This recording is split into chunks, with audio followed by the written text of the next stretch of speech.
Hi mga furmates! I'm Lara and this is Minho, the handsome corgi. Samahan niyo kami sa mga awesome moments and adventures. This is the part 2 of our morning routine.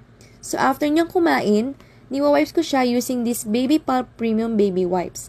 Unscented yung gamit ko para di siya ma-irritate. From his face, paws, big ears, hanggang sa puwetan niya.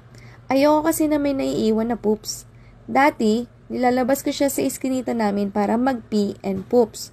Nung nagkaroon siya ng blood infection, di ko na siya nilalabas. Nagtitake na din siya noon ng NexGard once every 6 months. Kaso, madalas na yung pasyal namin sa labas kaya nagkasakit siya. Goodbye 6K ako that time. Nakaka-stress yung hindi siya kumakain, walang gana makipagkulitan, pero kung titignan mo siya parang walang sakit. Kaya dinala ko siya agad sa vet.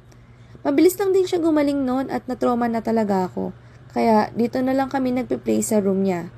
Dito na din siya nagpipi at nagpupoops. Kaya everyday din talaga ako naglilinis. Kasi kapag hinayaan ko na madumi at mabaho yung room niya, napupunta yung amoy sa balahibo niya. Ako din yung nagsasuffer kasi hinahag and kiss ko siya. That's it for this video. May part 3 pa to ha. Please like, share, comment, and subscribe. Bye!